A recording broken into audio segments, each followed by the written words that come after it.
அனைவருக்கும் இனிய மாலை வணக்கம். நான் இன்னைக்கு ஐயா பெருமாள் முருகன் அவர்கள் எழுதின பூனாச்சி அல்லது ஒரு வெள்ளாட்டின் கதை. பொதுவாகவே இந்த மாதிரி டைட்டில்ல அல்லது ஒரு வெள்ளாட்டின் கதை இப்படினால எழுதினாங்கன்னா கண்டிப்பாக அந்த வெள்ளாட்டோட கதை இல்லைன்னு அர்த்தம். நான் அப்படிதான் புரிஞ்சுக்குவேன். ஸோ இந்த கதையை பற்றி ஏற்கனவே சந்தியா நம்ம குடும்பத்தில் ஒரு முறை ரொம்ப டீட்டெயிலிங்காக பேசியிருந்தாங்க. ஸோ அது கொடுத்த ஆர்வம் தான் எனக்கு இதை வாசிக்கணும்னே தோணுச்சு. இது என்ன அப்படின்னா பூனாச்சி அப்படின்ற ஒரு ஆட்டுக்குட்டியோட கதை தான் அப்படின்னு நம்மளெல்லாம் நம்ப வச்சு உள்ள எல்லாத்தையும் எழுதியிருக்காரு பெருமாள் முருகன். இது வந்து பின்னட்டையிலே சொல்லியிருப்பாரு. அதாவது அவருக்கு பூக்குழி எழுதும் போது இருந்தது, இல்லை மாதுருபாகன் அந்த சர்ச்சைக்கு அப்புறம் ஒரு சாமி எழுதினாலும் பிரச்சனை, மனிதர்கள் எழுதினாலும் பிரச்சனை, அதனால நான் வந்து விலங்குகளை எழுதிடலாம் அப்படின்னு நினைக்கிறேன். இப்போ அதில் நாயும் பூனையும் கவிதைக்கானது, அதை தொட முடியாது. மாடும் பன்றியும் தொட்டா பிரச்சனை, அதனால அதையும் தொட முடியாது. இருக்கிறதுலேயே பாவம் எது அப்படின்னா ஆட்டுக்குட்டி தான். அதனால நான் ஆடை பற்றி எழுதிடுறேன் அப்படின்னு சொல்லி தான் ஒரு முன்னுரையோட எழுதியிருப்பாரு. அதே மாதிரி இங்கே ஒரு ஆடு இருக்கும். அதாவது இந்த கதை முழுக்கவே வந்து ஒரு குடியானவர்கள், அவங்களுடைய ஒரு ஃபேமிலி, ஒரு கிழவன் கிழவி, அவங்களுக்கு பேர் கூட கிடையாது. அந்த குடியானவர்கள் அவங்க வந்து ஒரு எப்படி அவங்களுடைய வாழ்க்கை எப்படி இருக்கு, அடிப்படையா பேசின விஷயமே வந்து வறுமை, ஒரு பஞ்ச காலத்துல எப்படி அவங்க வாழ்ந்தாங்க அப்படின்றது தான் ஃபுல்லா கதை இருக்கும். அதுக்குள்ள ஒரு அந்த பூனாச்சி அப்படின்ற ஆடு வந்து இவங்களை அந்த பட்டியை தேடி வரும். அது கொடுக்கறதே வந்து ஒரு பகாசுரன் அப்படின்ற பேர்ல ஒரு கருத்த உருவம் கொண்ட ஒரு ஆண் அப்படின்ற மாதிரி. ஸோ இங்க பார்த்தீங்கன்னா எல்லாமே வந்து குறியீடுகள் தான்.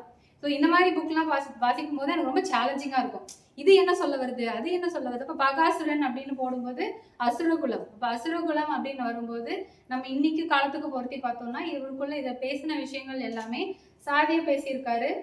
அதே மாதிரி இன்னொரு விஷயம் என்ன அப்படின்னா இதுக்குள்ள நிறைய ஒவ்வொரு சமூகத்துக்குள்ள இருக்கிற விஷயங்களை தான் ஒவ்வொரு பட்டி, ஒரு பட்டியிலிருந்து ஒரு ஆடு இன்னொரு பக்கம் போகும்போது இந்த பட்டியலிருந்து அங்கே போயிடுச்சு அப்படின்னா அது வந்து சாதி மாறி திருமணம் செய்யறது, இல்லை சாதி மாறி காதலிக்கிறது அப்படின்றது எல்லாமே எல்லாமே அந்த வேற எங்கேயுமே விலகி இருக்காது. அதுதான் அதோட பியூட்டியே. இப்போ நான் சொல்றேன், நான் வந்து நாமளா புரிஞ்சுக்க வேண்டியதுதான் அப்படின்ற மாதிரி தான் இருக்கும். அங்க அந்த கிழவன் கிழவி இருக்கிற அந்த வீடு, அந்த பட்டி, அந்த பட்டிக்குள்ள அவங்க எப்படி ஆடு மேய்க்க கஷ்டப்படுறாங்க, வறுமையில இருக்காங்க, ஒரு பஞ்ச காலம் இருக்கு, சாப்பிட்றது கூட எதுவுமே இருக்காது. அப்போ அந்த காலத்துல ஒரு இந்த மாதிரி வெளியில இருந்து வந்த ஒரு பெண் ஆட்டுக்குட்டி, அதுவே ஒரு சவலை குட்டியா இருக்கும். அவங்க எப்படி அதை கஷ்டப்பட்டு வளர்த்தி, ஆனா அது முன்னாடியே நமக்கு தெரிஞ்சிடும் அது எப்படியோ அது கடைசியில அது ஒரு மரணத்துக்கு தான் தள்ளப்படுதுன்றது. ஆனா இந்த கதை நகர்றது தான் விஷயம். அந்த மரணத்துக்கு எப்படி தள்ளி கொண்டு போய் அதை சாவது கடைசியில அப்படின்றத தான் அது போர்ட்ரே பண்ணியிருக்காரு. ஸோ அதுதான் இதோட பியூட்டி. அதை அப்படிதான் நான் பாக்குறேன். அவருடைய அந்த அந்த எழுத்து வந்து அப்படி நகர்ந்துட்டே போகுதுன்றது தான். இன்னொரு விஷயம் என்னன்னா, உருவகப்படுத்தி எழுதும் போது எப்பவுமே எழுத்தாளர்களுக்கு ஒரு நல்ல ஒரு சுதந்திரம். மனிதர்களா வச்சு எழுதும் போது ஒரு தடை வந்துடும். ஏதோ ஒரு விஷயத்தை பத்தி பேசும்போது இது அப்படி எழுதுறதா இப்படி எழுதுறதான்னு. ஆனா மிருகம்னு சொல்லி எழுதும் போதெல்லாம் சும்மா அப்படியே அடிச்சு விளையாண்டுருக்காரு அப்படின்ற மாதிரி எல்லாத்தையும் ஓப்பனா எழுதக்கூடிய ஒரு சுதந்திரம் அவங்க கிட்ட இருந்தது. அதனால நம்ம தான் அதை பொருத்தி பார்த்துக்க வேண்டியது இருக்கு. அந்த மாதிரி ரொம்ப அற்புதமா இதை வந்து கிராஃப்ட் பண்ணியிருக்காரு. ரொம்ப எனக்கு அவருடைய ஒவ்வொரு நாவலும் வாசிக்கும் போது இது பெஸ்ட் அது பெஸ்ட் அப்படின்ற மாதிரி நகர்ந்துட்டே போகுது. பூக்குழியை விட இது நல்லா இருக்கா, இல்லை பூனாச்சியை விட நல்லா இருக்கா அப்படிங்கிற மாதிரி ஒரு கம்பேரிசனுக்குள்ள நகர மாதிரி இருக்கு. அவருடைய ஒரு சிறந்த ஒரு படைப்பா நான் பார்க்குறேன். நன்றி. கண்டிப்பா எல்லாரும் வாசிங்க.